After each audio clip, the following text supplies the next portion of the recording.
Patrick, we're now at about the midway point of the SOS challenge. We really had a number of great tutorials in the month of April. Do you want to just kind of talk about where we are in the challenge right now? I'm really excited by the progress we've made. We started the Sisyphus challenge with 4 important clinical questions brought to us from the community from around the world. And the goal was to take those ideas and translate them into study designs, implementations, network executions, and all the way to reliable results. And we're now halfway through that process, but we've already worked our way through understanding how to initiate a study. We've worked through data diagnostics to identify which partners within our community are fit for use for these questions. We've gone through an extensive phenotype development and evaluation process to create cohorts for our exposures, indications, and outcomes.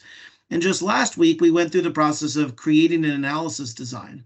So it's really exciting to see how we can take really important clinical ideas and translate them into actions. And it's been really rewarding to me to see how many members of our community have joined in to provide these tutorials and to contribute to these studies as we continue to move them along. We still have 4 weeks to go. Tutorials on network execution, study diagnostics, evidence synthesis, and interpreting the results at the end. What are you looking forward to in this? And how about the studies themselves? Kind of, are they where you think they should be at this point? Yeah, we're at the halfway mark, so there's still quite a lot of work to go. But what I am excited by, in the case of Cindy Kai's study on anti-VEGF treatments, there was had a lot of engagement, and this is our first effort looking at a question in the ophthalmology space, and yet we've already identified 15 databases that can potentially contribute, which would represent the world's largest study in this area. And I'm excited to see the next couple steps where now that we've identified a design and we've created cohorts for them, now it's an opportunity for us to execute those across a range of different databases around the world. When we look at our study in fluoroquinolones and aortic aneurysm, we've had really thoughtful discussions about how we're trying to find these substantial events. And what I'm excited to see now is that fluoroquinolones are used in a range of different ways around the world. And we've seen 20 different databases that can potentially contribute evidence, which would far and away represent the largest ever study on this question, applying standardized analytics.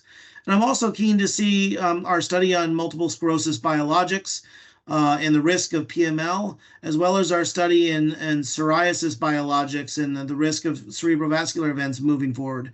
What I'm particularly excited to see, though, is how we're, as a community, collaborating to next week talk about how to execute a study across the network, then investigate the study diagnostics to make sure that the evidence that we're generating is truly reliable. And I'm, of course, most looking forward to seeing how we interpret those findings and think about a dissemination strategy. Along the way, I really want to encourage everyone in the community to contribute alongside the study leads in helping us with preparing the manuscript as one of our mechanisms to disseminate this evidence.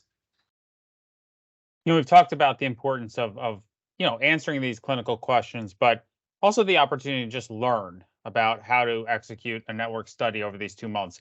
And that brings me to another opportunity to learn, and that is kind of came out of DevCon, which happened earlier in April, and all the videos are available now as part of this newsletter. But one thing that came out of it was that we're doing a second Kheiron contributor cohort, which is a chance to onboard and mentor new or junior developers and teach them about the entire OHDSI ecosystem. And Katie Sadowski gave a great testimonial about what that first being part of the first cohort meant to her and how it really positively impacted her and in turn impacted the community.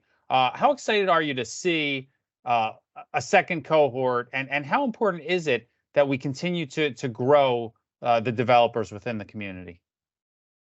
Part of OHDSI's mission is to empower a community to collaborate. And while we've talked about, our goal is to generate evidence, a large part of how do we get to that evidence is by having good infrastructure and open source tools and standards that we can apply. And that only happens by community contributions of those that are looking to make their impact in our community by helping to develop and test and document the tools that we use as part of the evidence generation process. And so I'm really appreciative of the work that Paul Nagy and Adam Black have been doing in leading our open source community work group. And the Kheiron Cohort is a great way for individuals who are new to the Odyssey community to directly contribute and pitch in. And so if you're out there and you are somebody who is familiar with SQL or R or some tech stack, and you'd like to contribute to what we're doing in Odyssey, joining the Kheiron Cohort is a good way for you to learn about what we're doing in Odyssey, learn about the community and all of the collaborators you can work with, and have a direct impact on the work we're doing as a community by contributing. And Katie's testimonial was really wonderful, and the fact that she's now leading a very important package within our community, the data quality dashboard, only 1 year after being an enrollee into the Kheiron Cohort, really demonstrates how anyone in the community can make important contributions and go from somebody who's new to the community to someone who's leading in the community through this collaborative support of the community together. Applications are being accepted through May 15th, so still time to become part of this group. A lot of learning to do over the next month, and certainly we're getting closer to the Odyssey Symposium in Europe, in Asia Pacific, and then the global one in October. A reminder, brief reports for the global symposium are due in the middle of June, so don't leave that to the final moments. Thanks for joining, Patrick, and look forward to seeing what happens in the SOS Challenge this month. Thanks, Craig. Science!